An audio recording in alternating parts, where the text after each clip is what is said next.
Okay, perfect. Okay. I was like, wow, this is amazing. So, okay, I want to completely start and go back to your roots. So you were born and raised in Hong Kong? Yes. To Indian parents? Yes. Do you know, what was their journey? How did they end up here? Yeah, well, my mom's side is from Mumbai, my dad's from Delhi, or they moved around, but both at quite a young age, as in my mom just before the end of high school moved to the US, so she spent her last year of high school as an exchange student in the US, and then she stayed there for college. She's an artist too, she's incredible. So she studied graphic design.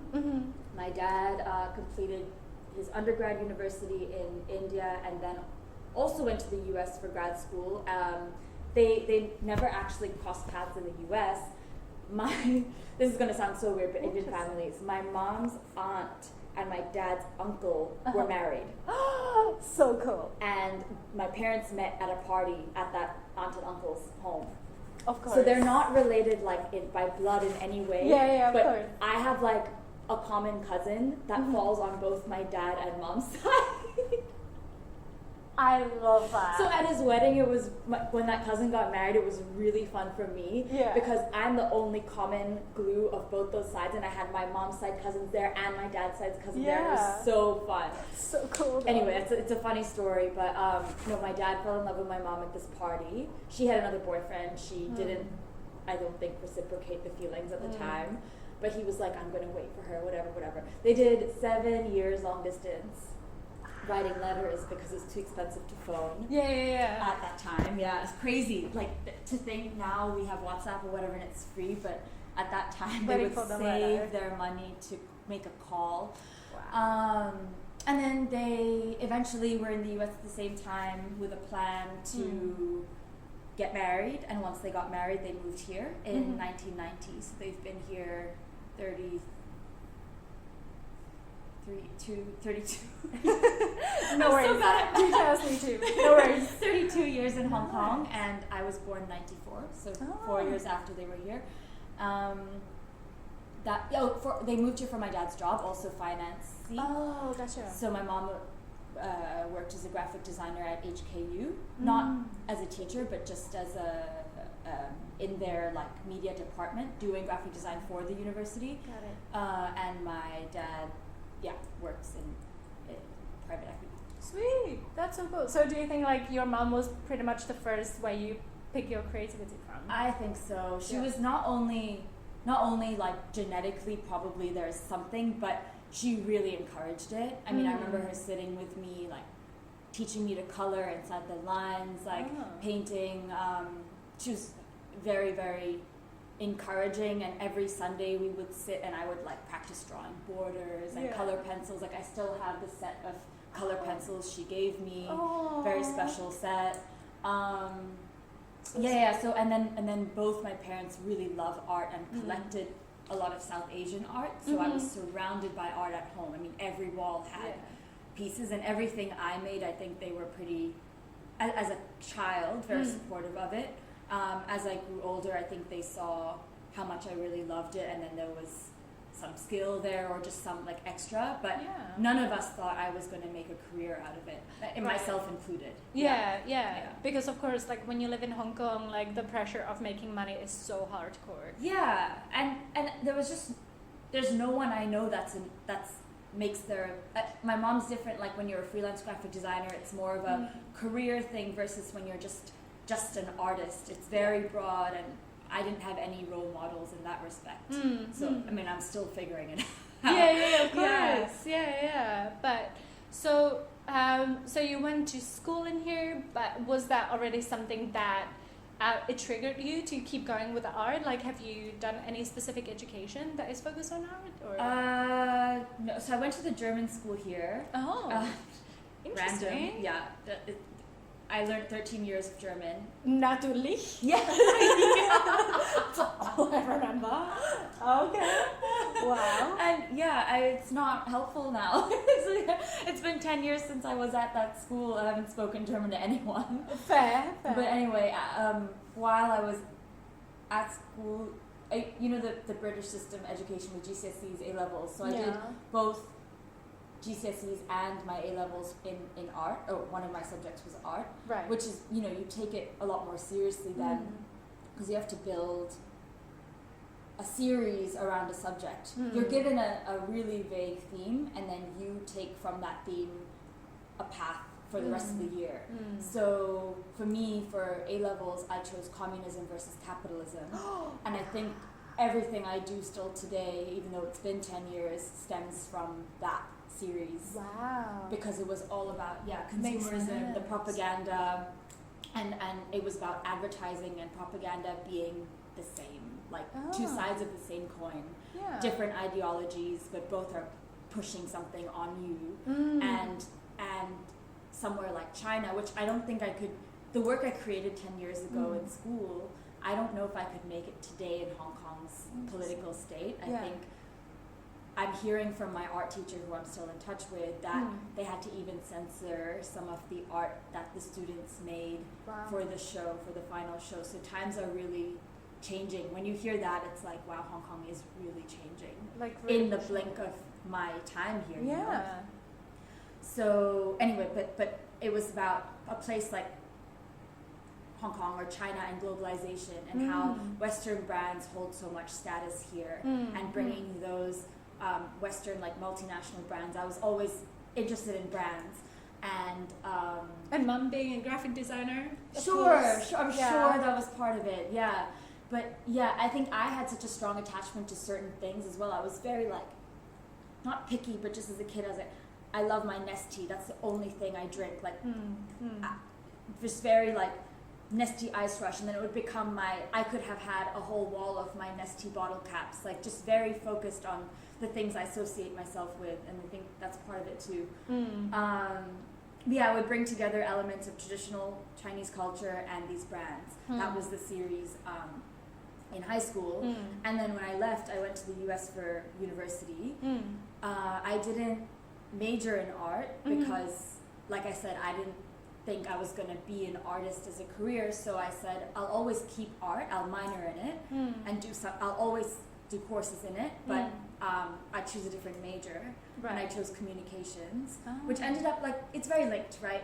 Especially when you're for me, I took the focus of gender, and in the media, it all fits together. Totally. Yeah. They're the layers that actually, they're the ones that you pop up. Right? Yeah. So for me, and then I also minored in Chinese, so everyone was like, that's such a weird combination of subjects you're studying. I'm like, actually, it's really connected for me. Yeah.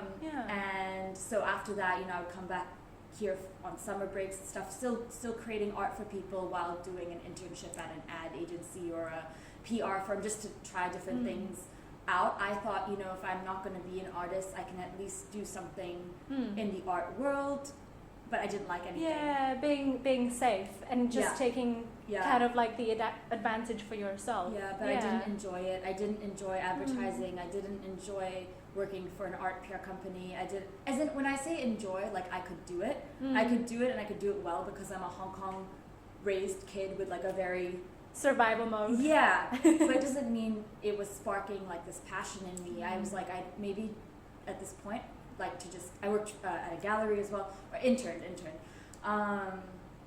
Maybe I should just keep my art for myself and do something else. That's where that came from. And then as my gender studies increased, that's when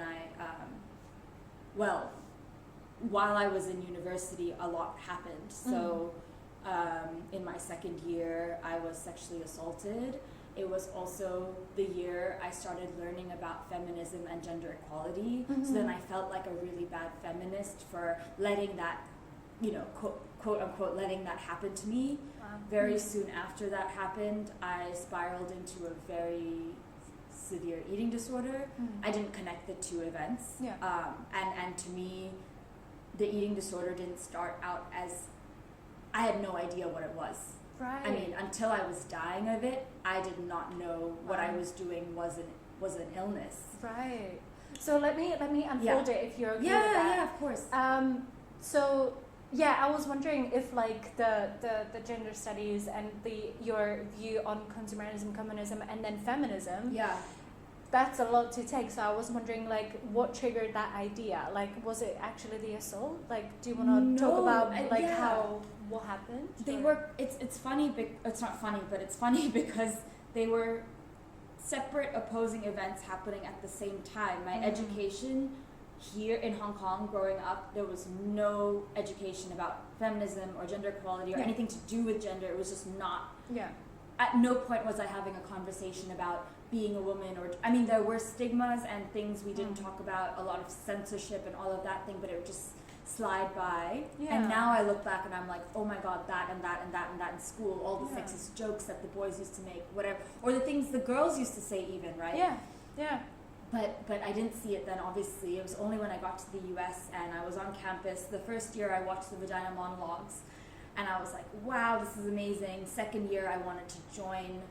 So there's the play and like everyone that acts in it, but there was also like just a community that would meet every week and they would help put on the show as well. So I was part of the crew, and those Sunday meetings were what opened my eyes completely. But I was in this room with probably not all of them, but it seemed like everyone there was way more equipped and knowledgeable and had all these experiences and words, like buzzwords and things to talk about, and I had no idea what they were talking about. I mean, I had no idea how to talk about it the way they were talking about it. So I was just sitting there absorbing and learning, and then as I'm learning, this happens and I immediately punished myself for saying, you know, you've been going to all these meetings and hearing about women and this, and then you go and you have that happen to you, and I pushed it out. Excuse me. I told myself it was my fault and I'd asked for it, and because I was unconscious and it was my first sexual experience. Wow. So I was like, of course, this is the first time you have sex. So I didn't even have sex. I wasn't there. And I just pushed it out. Every time I told someone, I basically changed the story. I'd be like, I had sex, I was really drunk, I don't remember, but it's not that. It wasn't that. And then I was just working. I mean, I was studying so hard and working so hard. That time I was taking a silkscreen course, and so I was down in this basement studio for like 13 hours. Wow. Friday, Saturday, Sunday, and when I was down there and working, I didn't want to take a break, so I didn't eat. And so my not eating just started out as like, I'll eat later, and it didn't. And then they say it takes 3 weeks to form a habit, and I think the control I got, the reward I got from holding was something my body got addicted to. Right. And it slowly became eat less, and then, you know, get a weighing scale and see if you can push yourself to make, because I was never I've always been a small person growing up. I didn't have I had issues with myself. I had no self-esteem at all. I was really a pushover, low self-esteem teenager and kid. Like, I was like the sidekick friend, the ugly, smart friend to a girl that everyone viewed as a much prettier, more artistic, more stylish version of me. That was the comparison. And but so I think I didn't like my appearance, but my body wasn't really the issue growing up. So from what I learned very little about eating disorders, it was like, oh, people with anorexia want to be skinny because they want to look like models, they wanted this. And so to me it was always this vain thing, so I didn't think that's what I had or what I was doing, but it came from a place of control and finding purpose and also punishment and reward. Right. Because it wasn't just not eating, it was exercise, and it was even like indulging meaning anything that was fun for me, like meeting my friends, everything was controlled by me. Wow. I had to earn it. So it slowly but surely ate away at me, and by, you know, a few months later I was feeling the effects of what I didn't know was the eating disorder having an effect on me, but I thought it was depression. I definitely I have anxiety. I've had it my whole life, but I didn't know about it growing up. Here, mental health is something else not talked about at all. Completely taboo, yeah. At all. Not only Hong Kong, but then also having Indian parents. They weren't versed in either. It's not their fault, but I had no idea. And there had been so many suicides at my university in that time. Wow. So I got a bit worried. Just the climate was really bad. So I took myself to the counselor, and Oh wow, good on you though. I was, I think I was that low because I don't think I was really pro doing it. I wasn't comfortable doing it, but I felt like I needed to at that point talk to someone because this was a very, like, Hong Kong's banking world. Yeah. This school was like that. It's where everyone goes to become an investment banker.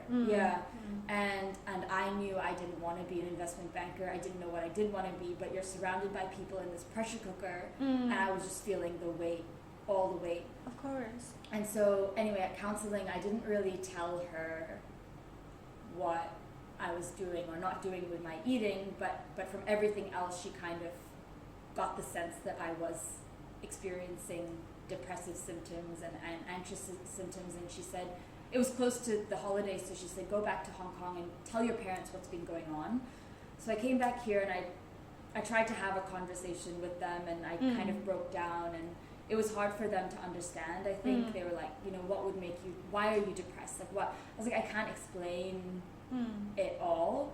And at this point I had lost my period because I guess I had shrunken down enough to affect it. And so they took me to the doctor, and I think the doctor had some idea of what was going on in general, but I told her, please, like, let me go back to school. I don't want to stay in Hong Kong and miss school because I love school, and in Hong Kong, I'm an only child. Like, everyone's going to be watching me all the time, and I can't deal with that. And my disorder was still, telling me, you need the privacy. Like, you need to still do the things. Yeah. It's like a demon in your head. Like, you still need to listen to me and not eat and whatever. So you have to go back to where you have more freedom. And so I went back, just kept getting worse. And then when I had started my final year at this point, my mental state at that point had become like, I am going to die, like I'm going to die. And then I went to the dentist, and they took my heart rate, and she was like, are you alive? And I'm like, yeah. She said, because your heart rate is like really low, it's at 35. And I was like, I didn't know what that meant. I don't know what these numbers mean with heart rate and stuff, but it didn't sound good. So I went back to the school's counseling. They were like, oh, no, you need to see someone professional in the city. So then the minute I met this guy, he said, you need to go to the hospital, like the school's hospital. The minute I went to the hospital, they took my EKG, and they told me I had to leave school because I was going to have a heart attack at any moment. Wow. Like, it was just so bad. And I fought them. I said, I'm fine. I'm getting straight A's. You have to let me stay, let me graduate. Like, I hate this place, so please don't make me come back here later. And they said, no, you have to leave. You have to get treatment. And so although I fought them on it and I didn't think they were right, they were, and that treatment ended up being the best thing for me. Wow.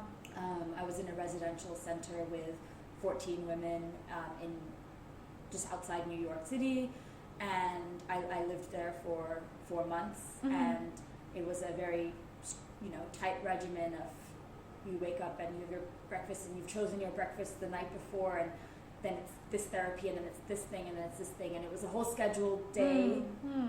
And I look back on it now with warmth because I'm so happy it happened, and there were so many positives. But being there, I was like, oh my God, where am I? There's someone waiting outside the bathroom for you. You can't shut the door because they want to make sure you're not doing anything inside the bathroom. You're not allowed certain things. I wasn't allowed my hair straightener or whatever, just because if you have a roommate that might self-harm. It was just... Oh, wow. You have to ask someone to salt and pepper your food. You're not allowed to salt and pepper your food. You have to eat your meals within 20 minutes. So there were a lot of rules like Wow. this, and if you didn't finish your food within the time limit, your penalty is drinking this disgusting shake, because you have to get the calories in. And then each week you would write a contract and about your behavior goals, and if you met the goals, you're allowed more privileges, like you're allowed to go meet your family maybe outside for a few Wow. hours, that kind of thing. So it's Intense. very intense, but it ended up being just what I needed, and I think at that point I was also just so ready to get better.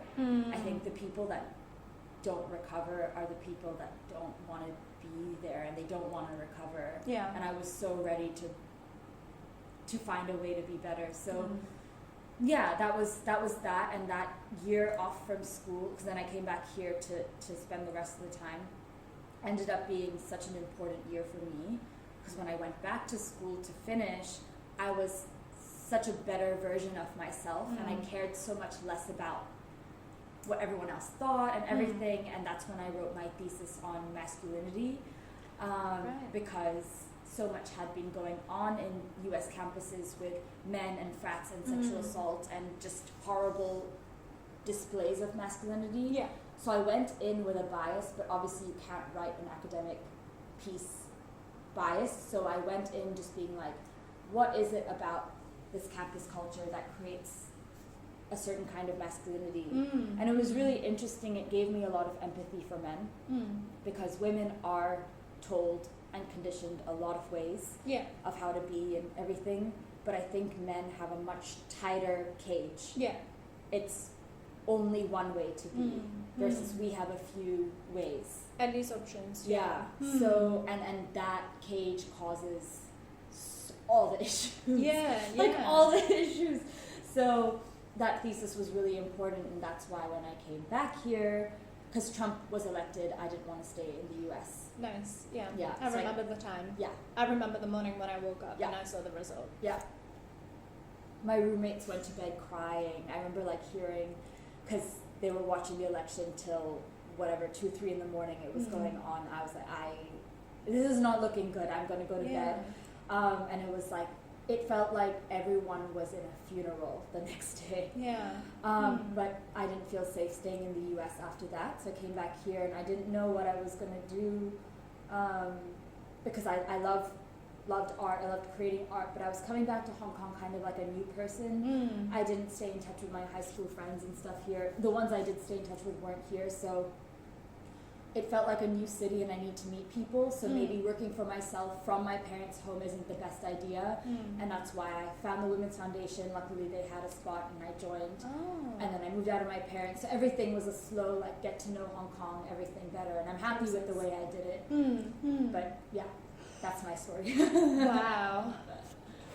Okay, I have so many questions. So I was wondering if through your art process, basically when all of these things happen, can you see like the difference between the way how you express your work? Can you see the difference when you were really low and then after when you recovered? I think when I was really low, everything was survival. It's hard for me because I was still creative. I mean, I still produced some really great work while I was really sick, but I think about how my brain was functioning or not functioning, and I think obviously it wasn't, even if the end result might have been the same, it would have taken me way longer then, and way more anxiety then, because my brain was in a constant state of, no, this isn't right, and just overthinking to the maximum, to the point where it spirals and drives me crazy. That was the case with art and writing, essays, everything. It's just my brain wasn't functioning. And I think I would get so caught up in caring about what do other people want to see versus what do I want to share. Coming from me versus coming from outside. So that was me before versus me now. Right.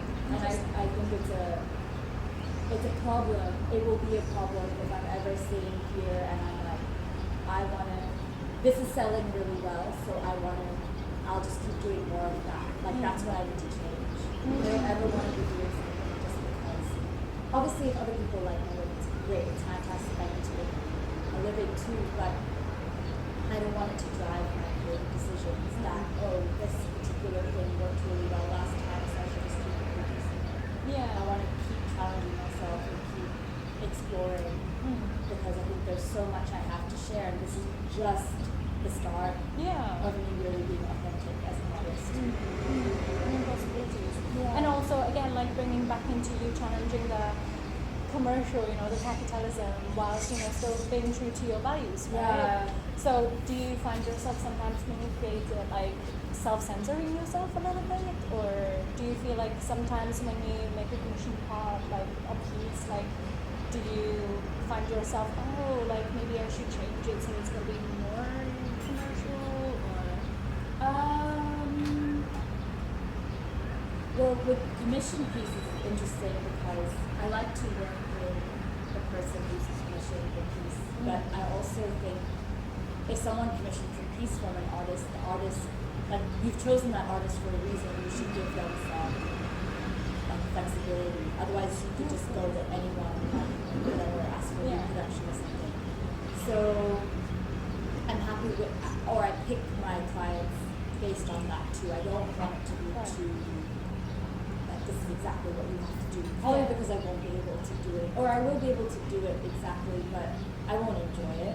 I won't want to put my name to it. Yeah. Little things like I did a commission piece for someone a while back. She wanted a cereal box. Well, she wanted the goddess was important to her. She didn't mind what I did around it. But I did the goddess, and she wasn't wearing a top because I usually have them exposed, but she asked me to put a blouse on her to cover up. So these things I'm like, this is going in your home, you care about this, like, okay. But it's not what I would have chosen to do. I actually chose to leave her dress on for a very important reason. But so those are the kinds of things I do. I'm not thrilled about it, but I'll do it. Yeah. And then as for these pieces, I think I can only know after they go up in the show or I guess Instagram a little bit, but I try not to let Instagram feedback get me anywhere because I don't know, I don't understand the algorithm and stuff, and sometimes some pieces get more likes and some get less, and then if I let that get to me to a point where I'm reworking the piece because it didn't get enough likes on Instagram, like that's what drives me crazy. No, that's bullshit. Yeah. I think that's something that may have affected me when I was younger or earlier, if I had had Instagram the way I do now, like I did. But I mean, the gallery also always tells me like, people really like your borders, people really like your Chinese text. And it's nice for me to know that, but it doesn't mean I'm not gonna add Chinese text to that one just because. And do it all the time. Just because some people really like to buy pieces with it. Yeah. I like to try and channel myself. What do I want to put out there as much as I can. And be true to yourself. Yeah. Too. Yeah, that's fantastic. I feel like that's very important to be like very self-conscious, especially when you're just. You can get. I notice it. I get swayed so easily, right? There's just so many opinions out there, and so many people wanting to share their opinions with you, even if you didn't ask them. Yeah. I'm just gonna switch Stacey off of it. Yeah, sure, yeah, totally. Yeah. And because there are so many influences that play in your part, right? Oh, that too. That's a big one actually. So right now in India, there's a huge wave of extra nationalism going on. I don't know if you. Yeah.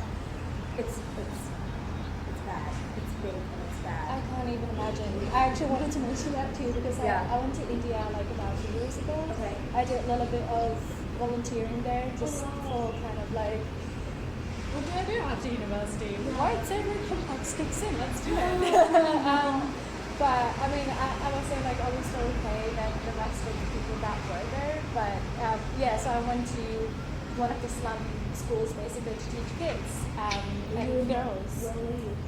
In Faridabad. Oh, cool. Yeah. So it was hardcore. Wow. Yeah, but I loved it. Like the energy was fantastic. People were so nice, and and I was teaching the girls that, and actually, I was in such a state of shock when I found out like their sense and understanding about sex education, because they were all like 13, 14, and they were literally like popping like blueberries when they were getting their periods, and they literally had no idea what to do.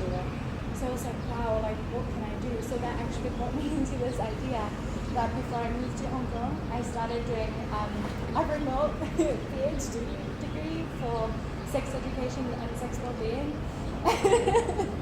So I was like, wow, okay, how can I create these, you know, like the media and like the sex education more approachable and more accessible to, you know, these layers of people that need it so bad, especially Amazing. talking about rape, sex assault, you know, all of these aspects that kind of like bubble up. And like these girls like not knowing, you know, like just keeping them tight, putting it there. Like I was in tears. Like I was like, wow, it was so fucking privileged in West, you know, like moaning about trends, like what the fuck, you know. So Yeah, I mean, all realities are valid. It's not to say we don't get to, you know, feel our pain too when. But yeah, when you hear that, have you heard of a movie called Padman? yeah, I saw it. It's amazing. I was sobbing throughout most of it. Yeah. It's so good. It's so good. I was like, wow. It's so good. So the guy who, I have to get this right. But basically, there's a company in India called Curry. They are doing what that guy did, bringing the business like of making pads to women in these rural areas. So giving them jobs and giving them pads. Pads and hygiene. Yeah. Brilliant. And I was so proud of my dad because, you know, me and my dad never grew up like I talked to him about my period or anything. So I always talk to my mom. But he brought this to me because his company, he was like, I want to invest in this. Wow. And I was like, yes. And he actually included me in reading through the deck and me giving my feedback. So it was a very special moment in many ways because I don't have a lot to do with my dad's job. I know nothing about it. Yeah. But when it came to something we could share, like about this was amazing. Yeah, and they're doing really well, it seems. And I think that's such an important. Yeah. It is important is an understatement. It is crucial. It is vital. The education gets impacted, the safety gets impacted, the general status of women is impacted by this thing that a couple of men centuries ago decided was dirty because it's powerful, like everything. Yeah. All of us have so much power and men can take it away from us. Totally. That's what my work's supposed to be about. Yeah. The translation gets lost sometimes because not everyone knows where I'm coming from and not everyone reads what I write about my work. And with that, now that my work is getting more eyes, but my information about my pieces doesn't always go like an image someone forwards or something. Yeah. There's all these people telling my parents, for example, or just writing on Instagram to me like, oh, like you should be really careful about this because in India, like, do you know about the nationalism there and you're not gonna. I said, I know, but that's why I have to do it. Yeah. And I'm doing my job if someone's upset. But I understand if I was in India right now, I would be beaten to death probably. For nothing. I mean, really, I'm not doing anything that I see as disrespectful. I'm just trying to say respect women. So if someone has a problem with that, then who are they, right? Yeah. Like, they should be the ones being beaten up. But so I am aware of this reality, and I guess all I can say is that I'm privileged to be here, to be able to do the work I do here, and to have hopefully the chance to show my work in India at some point, because I think although there are many people who will not be okay with it, I think there's many people that will love it and want to buy it, but it's just about showing it in the right way so that wherever we have the show doesn't get lit on fire or bombed or something. Wow. Because that is Yeah. the reality. That is, the- I believe that could happen. I'm not trying to say anything about my, like, I'm not saying my work is that amazing for that to happen. I'm just saying people will take one look and not think and get angry. Right. It's education at the end of the day. Yeah, It all absolutely. starts with education. I know that my gallerist was just in India, and he kind of crowdsourced. He kind of like showed my work to different people and asked them their thoughts. And Yeah. a lot of them loved it, but they followed up by saying, one is be careful if you have a show here with this work, because there will be riots and fires. And the other thing people said was, which I thought was really interesting, we love the work, but we wouldn't want to buy it with the nudity because of our staff at home. Wow. Yeah, and I thought that was fascinating because that says more about the relationship between an employer and their staff and their education around what they feel comfortable having around their house than my work. I'm not going to stop creating that work. That's not your responsibility. Correct. I'm all about, in fact, those conversations happen. I want people to question it. I don't put those on the brands and places all over my work because it's fun. I have a complex relationship with these parts in myself and sexuality.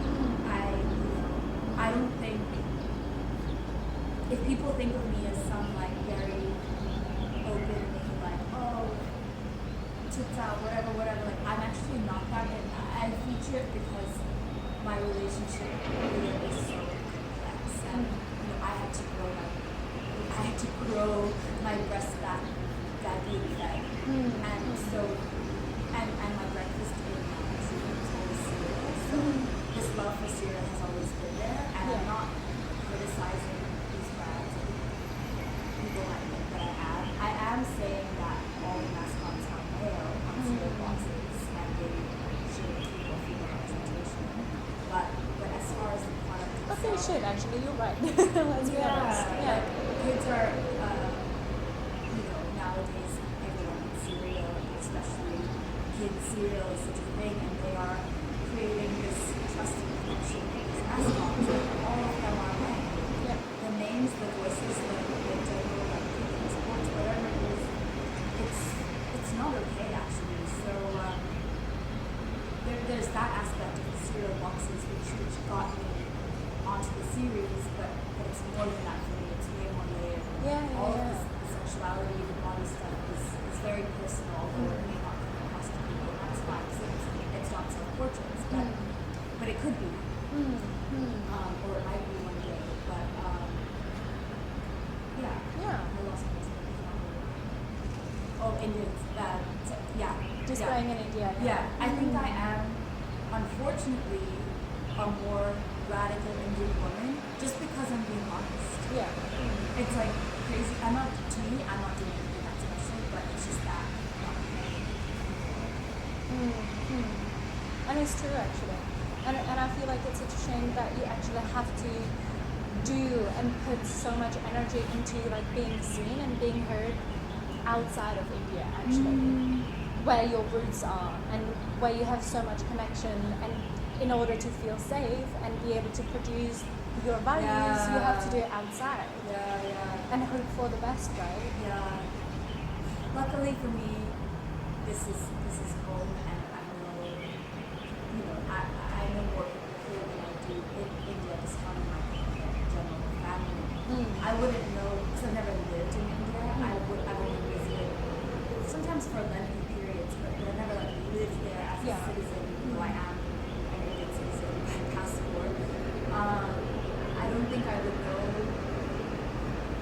I think what I'm commenting on, so I can't comment on daily life in India since I'm not there, but I can comment on the culture as it's impacted me. I can only make comments on things that I feel I can impact my directly, otherwise I wouldn't be someone that speaks to other people, and that's not fair. But a lot of this academically came from this amazing course I took in my last year at university, Gender and Sexuality and Hinduism, which then taught me the scriptures and that aspect of what do the scriptures say about menstruation? And that has trickled down into society. It was never supposed to.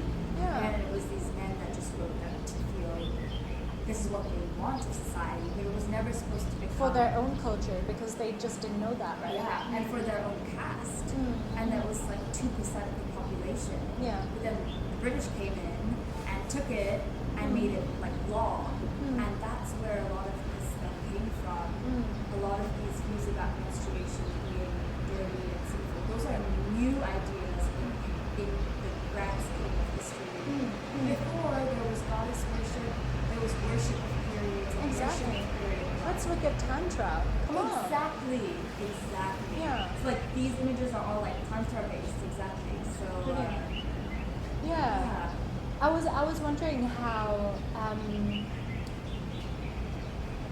like what made you I just absolutely love the combination of like the Indian influence, the Chinese influence, the capitalism, communism, like it is all in there. But I'm wondering, what do you think is next? Like, what is the next awareness that you want to push in your work? I've been thinking about this a lot. I think conditioning and childhood at the end of the day is rooted in a lot of this. I am so nostalgic as a person. Like me eating children's cereal is just one part of the way I still stay a kid in some ways. So I think whatever I do next, there will be a link to my childhood. There will be a link, probably a more personal link to me. Maybe, because I'm not, I can draw people, like I picture people, but they are not the thing I'm skilled at all, or their presence in the pieces is the symbol of a person. Like I'm not going to be drawing anatomy, so whatever I do in the future, it won't be like really proper self-portraits of me, but I feel like it could be a self-portrait in some sense. And possibly to do with conditioning, like maybe about other beliefs as well. What are your beliefs? Well, in general, I think it's just, I want us to be free of all these barriers that are put on us. I've been listening to an awesome podcast recently, Man Enough. Justin Baldoni, who wrote the book Man Enough, and has a show called Man Enough, now has a podcast called Man Enough. Okay, as you do. And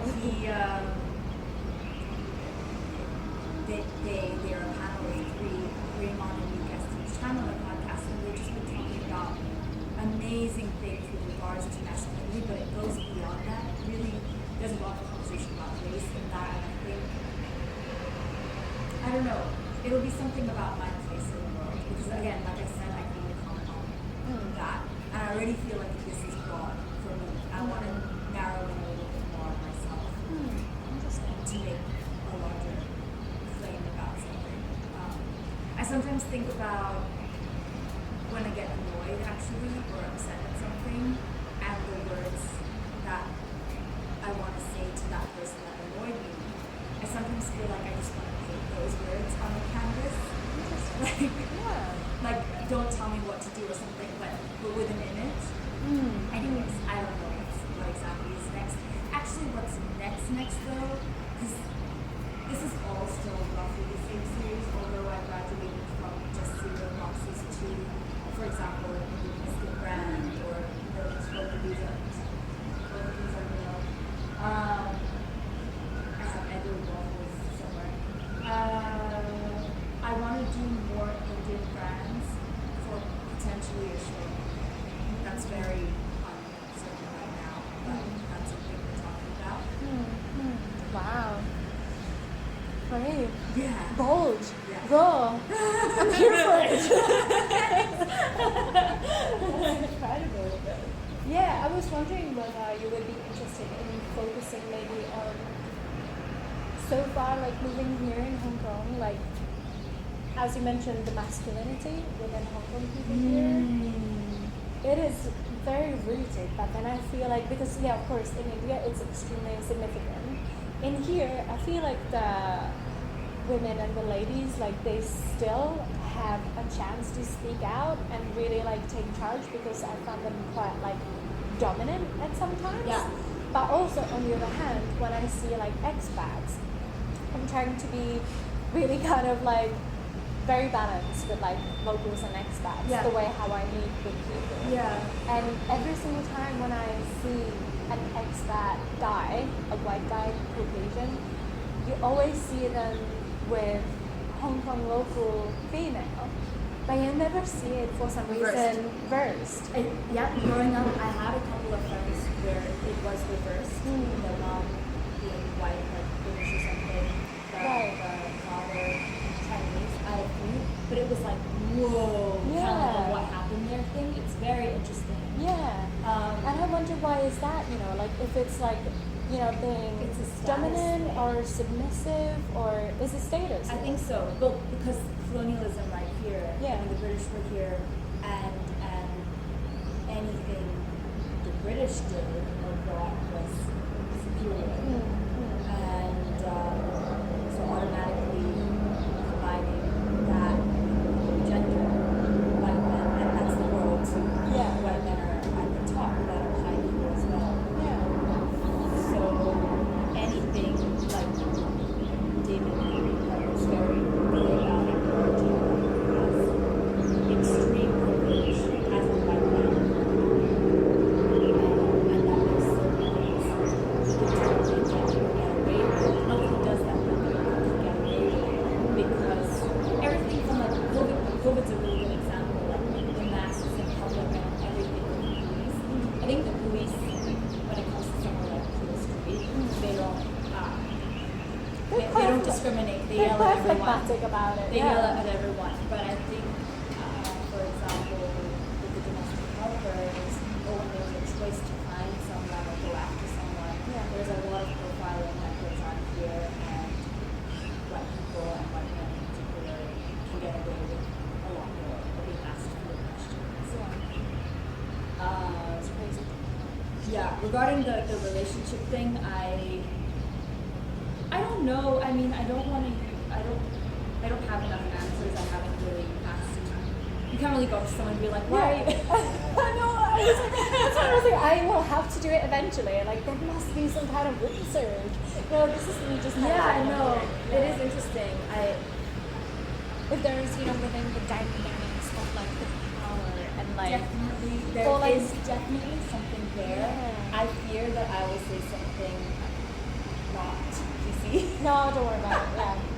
Yeah. But you know, you meet people, or you meet a friend that then goes like, oh, that person like has got like, it's a horrible term, right? Yellow fever. It's a horrible term. They hear people say it about men, especially men or white men in Asia that come to find an Asian girl. And whether it's the submission, the servant, it could be. Yeah, because I wonder if it's within, you know, something about westernized, you know, women, Right. that they're scared of. Maybe. That, you know, the education, you know, the... Right. Or the thing that like they are equals in that culture versus here they'll have more power. Yeah. Yeah. That's what I was wondering. It's kind of not a nice thought. Yeah, no, it's not. No. But like, you know, being partially like I've always been perceived, you know, like from Czech Republic also as Eastern Europe. So Eastern European girls have that too. Yeah. And they're kind of like, oh, so have you been in porn industry or something? And like, whoa. and I had that when me and John we started dating. Like one of his friends actually asked him like, so you guys went to strip club or what? Stop it. Yeah. But it's like, you know, this is what we do. This is why we need to do this. This is why we need to keep pushing it. So. Yeah, there's so much. And then I'm like, always like, oh, something more personal, whatever. But what I want to share at some point is women's stories through my work, even if it's not mine. But like a story like that, and then the text, you know, like, no, we didn't meet in a strip club, and it's like a thing of you and or someone told me once, an Indian lady, you won't get married because you like freckles. What? My math tutor, actually, growing up. Because of course the marriage is the way how to exist, right? That exactly. I should totally like get my face fucking lasered off so that a man wants me to marry me. Yeah.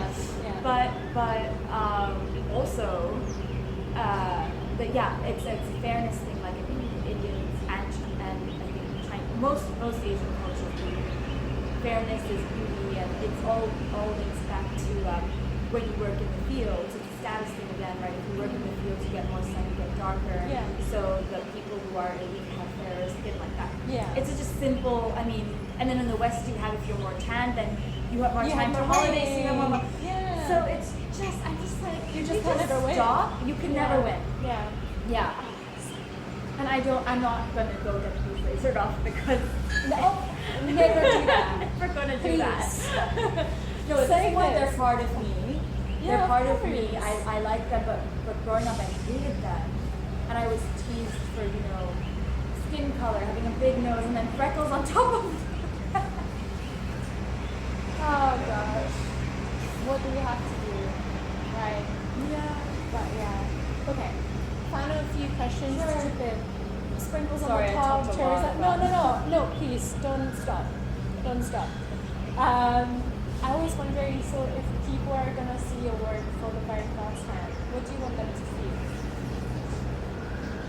Oh. I think very often people say my work makes them feel happy to see the colors. And I'm happy that the It was like they look like. I'm happy that the initial presentation makes them feel good. Of course. Like I love the vibrant colors, stimulate some positive feeling. But I also want them, and I think very often people get the chance to be in front of my work, they look into them more and look at the details.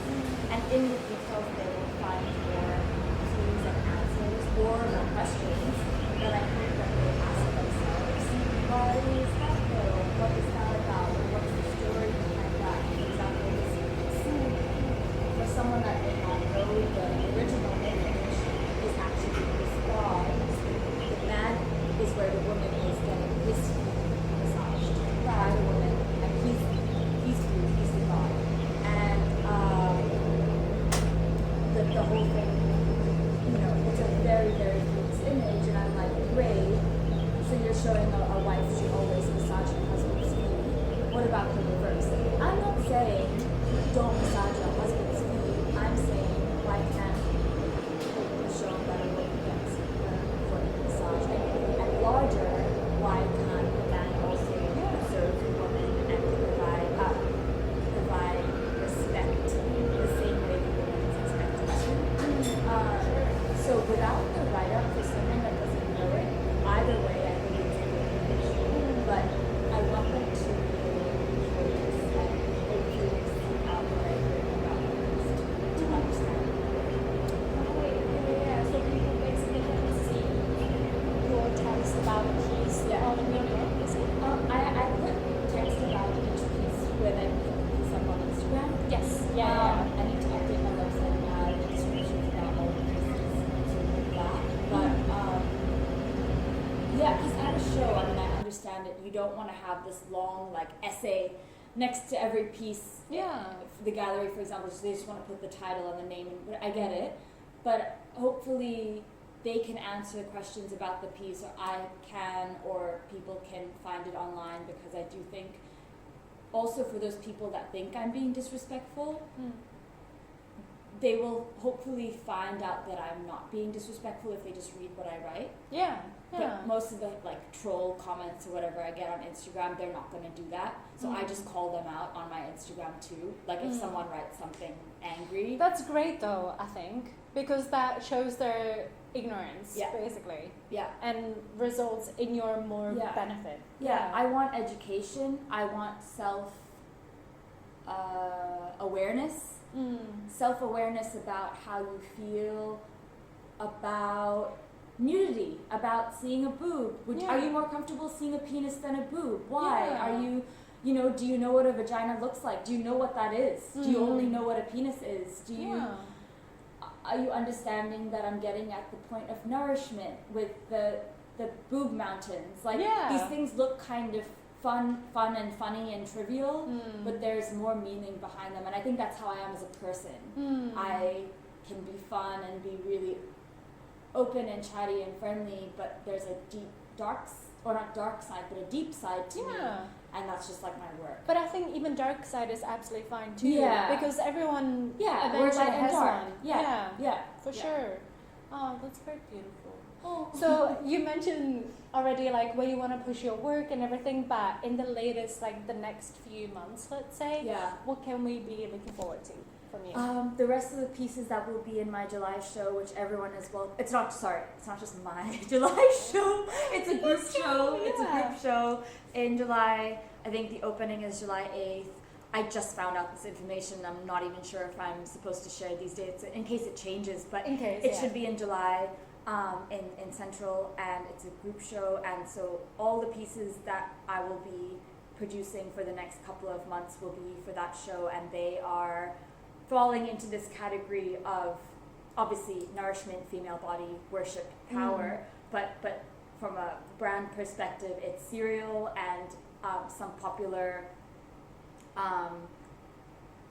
foods or milks associated all with the same idea. So I have coming up Hong Kong Vita chocolate milk, and garden bread, and black and white milk, the thing they put in the tea. Oh yeah. And nice. That's it. Brilliant. And Pop-Tarts. But Pop-Tarts and Eggo are more US brands. I'm going to have the gallery take those to the US when they go over the summer. All right. But I'm sure like many people would still recognize it though. Yeah. Like so many Hong Kongers have close very connections to American consumers. Yeah, exactly. Exactly. I love the American grocery store. Oh yeah, me too. I've been there only like once. I've only been like to New York for 4 days. And it was great, but I don't think it's a place for me, like to come back. Oh no, it's like but London I mean the times American 7. grocery store here. Oh, in here. Yeah. Oh. Where I get all like the American cereal and stuff. Gotcha. It's a dangerous place. Okay, I'll get it. I'm all for like dangerous places.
In capitalism, with the aisles and the cereal aisles are a really good example of capitalism. You have so many choices. You're almost oppressed by the choice. Exactly.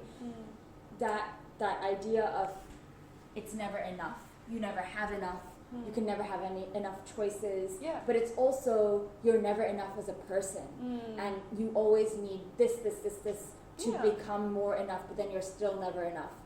And then it reflects to your body image and the way how you look. So the never enough mentality is what made me sick, and so it all kind of links together in my work with these brands and then myself, and then I think the overarching thing is capitalism and patriarchy. And I don't mean to sound like such a pussy whatever feminist thing, but it's it's true. Like Mm. it is just the fact of that's our society, and Mm.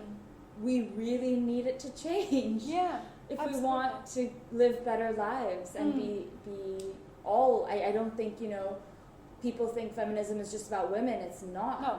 No. It's Yeah. about men. It's about trans Everyone. rights. It's about everyone. Yeah. Everyone in the gender binary and not, like everyone. Yeah. That's why I put the creative women, Yes. like the X. With an X. Yes. Because yes. like John was immediately, is that a typo? You made a typo, and I was like, No. no. You're not woke. No, open up. Yeah, totally. Like, I mean, you're absolutely right, and hitting it right on the spot. I can't wait for people to read it and Thank hear it. you. Yeah. How do you feel? Great. I mean, thank you. I always love getting to talk about my work because very often people only see it. Oh, This is always very special for me to share my story because I feel like people get a better understanding of my work, and I'm always like, please understand my work. Please understand my work. Yeah. Don't just think I'm just putting. It's a complex I have where I just think people maybe think I'm trying to create something that looks cool and fun without any meaning, and I'm like, no, there's so much meaning. Yeah. There's so much meaning, and I Absolutely. don't want you to think that of me. Yeah, of course. And I feel like, honestly, like right now in this day and age, like to